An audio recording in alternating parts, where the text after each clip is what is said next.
മൂവാറ്റ് പറയുന്നതാണ്, മഴ ഒരു ശുഭ ലക്ഷണമാണ്. നോക്കണം, നല്ലൊരു മഴ പെയ്തു, നല്ലൊരു മഴ പെയ്തിട്ട് ഉടൻ ബേക്കായി, അതൊരു ശുഭമാണ്. പിന്നെ എനിക്ക് പറയാനുള്ളത്, ഞാൻ ഒരു ഗ്രന്ഥശാലയുടെ സെക്രട്ടറിയാണ്, ഇവിടെ ഇളവനിക്കര ഗ്രന്ഥശാലയുടെ സെക്രട്ടറിയാണ്.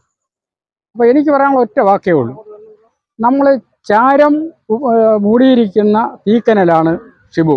ആ തീക്കനലിൻ്റെ ചാരം നമ്മൾ ഊതി പറത്തിയാൽ അതെങ്ങനെയാണ് അത് പ്രകാശിക്കുന്നത്, അതേ രീതിയിലാണ് ഇപ്പോൾ അവനെ ഞാൻ മനസ്സിലാക്കിയിരിക്കുന്നത്, ഷിബുവിനെ ഞാൻ മനസ്സിലാക്കിയിരിക്കുന്ന ആ രീതിയാണ്. ആ തീക്കനലിന് നമ്മൾ കിടാതെ അതിനെ നമുക്ക് വളർത്തിയെടുക്കണം. അതാണ് നിങ്ങൾ എല്ലാവരുടെയും സഹകരണവും സഹായവും ഉണ്ടായി വരുന്നാൽ മാത്രമേ ആ തീക്കനലായിട്ട് മാറ്റാനൊക്കൂ.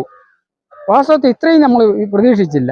ഇന്നത്തെ ഇത് തന്നെ ഞാൻ വീട്ടിൽ ഇരുന്നെൻ്റെ ഭാര്യയായിട്ട് സംസാരിച്ച് എങ്ങനെയാണെന്ന് അറിയില്ല ഷിബുവിൻ്റെ കാര്യങ്ങൾ. പക്ഷേ ഇന്ന് എന്തായിരുന്നാലും വളരെ ശ്ലാഘ്യമായ രീതിയിൽ, വളരെ നല്ല രീതിയിൽ ഒരു ഫംഗ്ഷൻ നടത്തി, ചെയർമാൻ വന്നു, ഉദ്ഘാടനം ചെയ്തു, മറ്റു കാര്യങ്ങളെല്ലാം വളരെ മംഗളമായി. അദ്ദേഹത്തിന് ഞാൻ എന്തോ നന്ദി പറയാൻ, എത്ര നന്ദി പറഞ്ഞിരുന്നാലും ശരി തന്നെ എനിക്ക് മതിവരിയില്ല. ഈ കന്നഡ നമ്മൾ പ്രകാശിപ്പിച്ച് നമ്മൾ ഉത്തേജനം കൊടുത്ത് നല്ല രീതിയിൽ വളർത്തിയെടുക്കാൻ എല്ലാവർക്കും, ഇവിടെ കുടിക്കുന്ന മുഴുവൻ പേരും അതിന് ശ്രമിക്കണമെന്ന് മാത്രമേ എനിക്ക് ഈ അവസരത്തിൽ പറയാനുള്ളൂ. ഇത് വന്നുകൂടി ഇതിൽ സഹകരിച്ച എല്ലാവർക്കും നന്ദിയുണ്ട്.